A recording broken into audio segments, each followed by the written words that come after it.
What was the backlash? Because I know at one point Twitter suspended you for maybe another comment you made, and I'm sure you got lots of hate on the back of that. And I'm sure also as you continued to talk about how you felt over the next year or two, because more events happened in 2020, that you got more of that as well. I'm just curious, what was that like? Also, Twitter back then wasn't owned by Musk, and we forget that maybe the reason all of these narratives propagated was because of the tech companies and the media companies, which were almost all heavily left-leaning, or what Musk called the mind virus, you know, that it was exporting. I think we also forget how big that was. What were some of the issues you faced there? It was 99.9% positive. Okay. And I'll tell you something interesting, Brian. I mean, when I was going on some of these mainstream stations, particularly with BBC, because you know with BBC in the UK, they have to do their best to be impartial, and whatever issue they have, they try to present both sides rather than just one side of it. And when the cameras were off and the microphones were off, the people were like, the amount of people, women in particular were like, thank you. Really? Thank you so much for what you're saying. Thank you so much. This is absurd.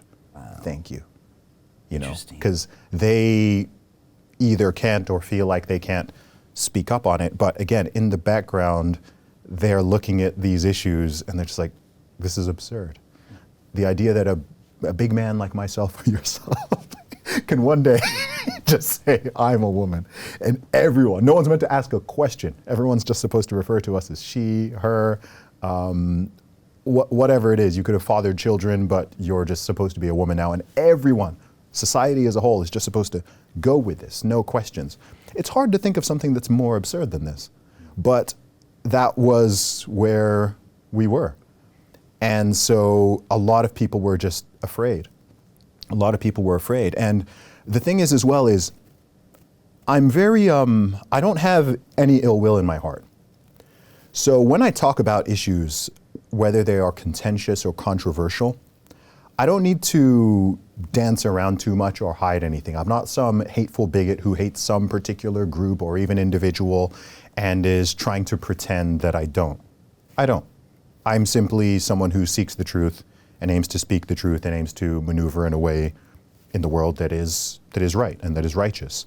I'm not perfect, nobody is perfect, but I just do my best with that. I don't have some evil ulterior motive, and I'm not trying to, you know, I'm not hateful, I'm not a bigot, I'm not, whatever name they try to throw at me, it doesn't stick, because anyone who's met me, anyone who's spoken to me, anyone who's interacted with me, which is millions of people around the world at this point, you know, it's like, okay, like pull it up. I don't even delete my tweets. Like if you can find out of those 200,000 posts I have out there, you'll find me being hateful, right? You know, you won't find it. You'll find very much the opposite. At the same time, I can say that this is absurd and this is a bad idea. And so the backlash was, you know, there was some backlash, of course. You know, I've had people try to say that I'm a transphobe, or I've been called a white supremacist, strange one. You know, any ism or phobe, it's been thrown at me many, many times. At this point, you know, how much of that stuff was even organic versus astroturfed, I don't know. But there wasn't really any real pushback, because what would the pushback be? Like I said, if people are like, well, you're not actually a woman, they're undermining their own ideology. By their own definition, they're being transphobic. If I say I'm a woman, and I insist that I'm a woman, and they deny that, I'm like, hey, isn't that your own definition? Hey, I know investing in crypto is scary. It takes a real leap of faith because there are so many scams, rug pulls, and bad actors out there. It's a dangerous business, which is why 95% of people lose all their money. Well, that's why I created the London Real Investment Club, so you can access the hottest deals on the planet and use the crypto bull market to create the generational wealth that you deserve. Join my team of over 100 people from around the world that are making millions of dollars behind the scenes investing in blockchain, AI, Web3 games, DeFi, Bitcoin, and more. Don't miss out. Click the link below to book a call with one of my team now. But hurry, this bull market will end soon. I know investing in crypto can be scary. That's why you gotta join the investment club. Pull the trigger. Let's do this.